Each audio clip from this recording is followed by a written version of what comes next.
There's a question from the YouTube, INA Creativity. Assalamu alaikum.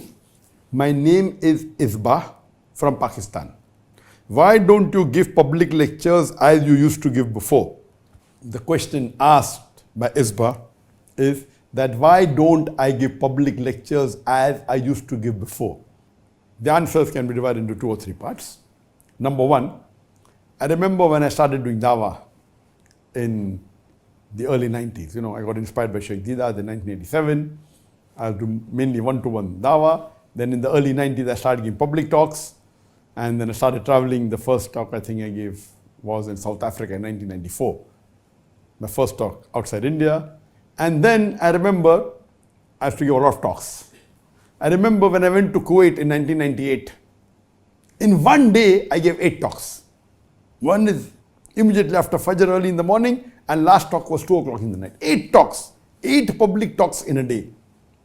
I remember when I used to travel towards the end of the 90s and the early parts of 2000, I used to spend maybe a few days and I used to give tens of lectures. On average, few lectures a day, maybe more than 1 lecture a day, 2, 3 lectures a day on average. So I spend there about 5 days and about maybe 10, 15 lectures. May spend a week and may give maybe 20 lectures. Later on, with the help of Allah subhanahu wa ta'ala, as time went on growing, alhamdulillah, Allah gave more power in my speech. Allah put love and mercy into the heart of the people. Previously, when I used to give lectures, my audience, I remember, Sheikh Ahmad Didat, the person who inspired me, may Allah grant Jannah, Rahimullah, he had told me, when you come to Saudi Arabia, expect few people. Don't expect the way you get in India, thousands of people. And the first talk I gave in Saudi Arabia, it was in 1996, if I'm not mistaken. My first talk in Jeddah, I was expecting maybe 10, 15 people, and mashallah, more than 1,000 people came. So Allah is blessed that initially when it started, only the numbers were in thousands. Okay, Western countries were initially few hundred, then into thousands. But as Allah subhanahu wa ta'ala kept on putting love of me into the hearts of the Muslims and even many of the non-Muslims, then the strategy changed, and maybe in the year 2010 onward, etc., I preferred giving few lectures with larger audiences. And that's how my talks became few, but the numbers became large. And then we were more involved in the media. We used to record the programs and see to it that many people used to watch. So that's how most of the talks abroad, used to have large gathering. Maybe if you see from the year 2010 to 2016, we had to travel a lot. The audiences abroad were 5,000, 10,000, 20,000, 50,000, large gatherings. In India, it was 100,000, 200,000, 500,000, 1 million. So few lectures, larger audience. If you count the number of people in public talks, every year increased. Means if I went to a city and spent 5 days and gave maybe 15 talks, or spent 2 weeks and give 20 talks. Now I go to a country, I give talks only on the weekends. But the number of people coming for the talks, for those 2 talks, are much more than 10 talks put together. That's number one. But that's not the only thing. We also record this on the media, and when it goes on the social media people watch to a larger number on social media and on the satellite channel. So when we started the satellite channel in 2006, our main focus was see to it that programs on the satellite channels are good. So my talks became less, but the reach became more. Now the satellite in 2016, Peace TV English alone had 100 million viewers. Then Urdu, mashallah, had 80 million viewers. Bangla had 50 million viewers. Chinese had 20 million viewers. Now the viewership has a little bit declined. So previously it was about 250 million all put together. Now it may have reduced to maybe 200 million all put together. Because more people are watching social media, but the television yet has its advantage. So now because of social media, we are coming on the social media. The Facebook is there. Now my Facebook has 23.9 million, mashallah, subscribers. The YouTube has 3.89 million subscribers, and the Instagram, so on and so forth. So in terms of lectures, I do agree with you. Public lectures, I do agree. It has reduced. And, because of the onslaught of the Indian government 2016, after that, 2016, I only started traveling to countries which are more friendly to Muslims, as well as those countries which I know doesn't have good hold of India. As you know that because of the onslaught of the Indian government, the BJP government, Narendra Modi had to do hijrah in 2016 from India to Malaysia. After I did hijrah, of course the Indian government was after me. So after 2016, whenever I traveled to any country, whether Muslim or non-Muslim country, I did not travel to the country until I had invitation from the head of state or the home minister. So all the countries that I've traveled after 2016, all it was an invitation or it was a sanction or a nod from the head of state, whether it be the prime minister or the president or the sheikh or the king or the person, or from the home ministry. Because I wanted to be safe and secure, because India is a very powerful country and you know that Modi is very powerful and is close to many countries, especially Muslim countries. So any country I went, I saw to it that it was hosted by the government, by the head of state or by the home minister. So that's the reason after 2016, one of the reasons that the countries where I used to travel before without this condition, I stopped going. The invitations are yet coming. Anyone invites me, I say, if you give me the invitation from the head of state or from the home minister, I'll come. I remember in 2020, April, I was invited a couple of months, I think in January 2020, I was invited. There's going to be a program in April in Canada where Justin Trudeau, who is the president of the Prime Minister of Canada, he was going to be the chief guest. I was called as a guest of honor, and the Muslim MP was invited and accepted that because it was through the government and indirectly the head of state of Canada was there. But unfortunately because of COVID, the program was cancelled.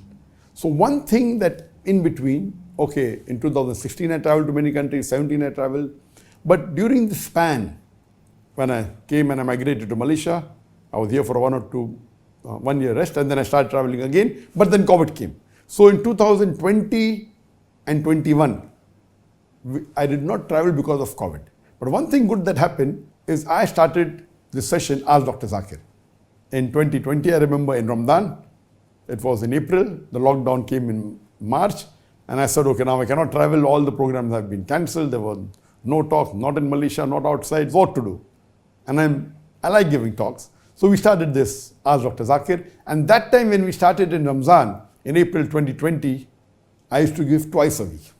But then I realized that giving twice a week, reading the questions, we thought it would be easy, only the talk and maybe a couple of hours of preparation and giving the talk. We realized that average in a week, 20,000 questions started coming. So the biggest ordeal is to read these questions. So I had a team, and my team doesn't read all the 20,000, maybe 5,000, 6,000, whatever they read. From that, they passed me 100 questions. From that 100, I select 20 questions to answer, approximately. So then, after Ramadan, because of all my other activities, the satellite, etc., I reduced it to once a week. And when the COVID ended, maybe in 2021, 2022, when my son Farik came to Malaysia, or he was in Saudi, that time we used to join. I used to handle 1.5 hour, my son half an hour. But when he came to Malaysia, then I handle as Dr. Zakir on the first and the third Saturday, and my son handles as Sheikh Farik on the second and the fourth Saturday. So many, but because it reduced, I changed from 1.5 hour to 2 hours. So the length has remained approximately same. Previously was in Ramadan it was 1 hour twice a week, then became 1.5 hour once a week. Now it becomes 2 hours to 2 hours 15 minutes twice a month. So it comes to approximately 1 hour a week for me, but Farik additional takes 1 hour every fortnight, so 2 hours a month. But naturally the audience on the social media live, on the Facebook, on the YouTube, on the Instagram, on the Peace TV, the thing is large. But coming back to your question, yes, public talks has reduced. Now one thing is there, I prefer public talks because in public talks I enjoy, and I'm giving a talk standing, I can see the audience live. It's different than talking in front of a camera. Both are different. But one good thing that happened in the Ask Dr. Zakir Naik sessions We are in the 12th season. The first Ramadan season had about 9 sessions. Now each of the season have normally 6 sessions, sometimes 7. So already 12. So already more than 70 sessions have taken place, for about 1.5 to 2 hours. And more than 1,500 questions have been answered. The difference in this and the public lecture is, the public lecture is good, of course, inspiring, a lot of cameras, audiences there, 5,000, 10,000, 20,000, 50,000. And even in this time, in Malaysia, before the COVID, I had given the talk just before the COVID in 2019, and I gave a talk in Malaysia, in Kelantan, there were more than 100,000 people. In 2017, when I gave in Indonesia, there were 110,000 people in Jakarta. So the audiences, of course, those talks with the number of cameras, 12, it's much better. In terms of impact, it is 10 to 20 times better. But as far as the talks are concerned, excellent. As far as the questions are concerned, there were many questions which were repetitive. And we cannot say this question has been asked 1 year back, I cannot answer. I cannot say this question was, yes, if it's asked same day, I can refuse answering. Or if it was asked yesterday in another talk in the same city, I can say it was answered yesterday. But I cannot say it was answered 1 month back in Nigeria or 1 month back in Qatar. I have to answer. So there were questions which were repetitive. So if you remove the duplicate, suppose every public talk, I may handle about 10 to 20 questions, out of which more than 50% are repetition.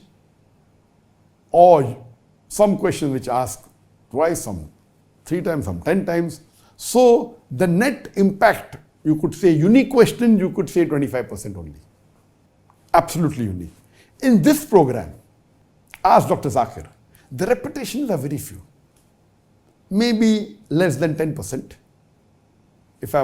So when we get this 20,000 question, my staff has been trained that if the questions normally which I've already answered in public lectures, avoid them. If it is already answered in this, avoid them. Sometimes there are repetition if it has a different angle. So there are questions which are repeated. Therefore, I say 10% less than that. It may have a different angle, so half the answer may be same, half may be new.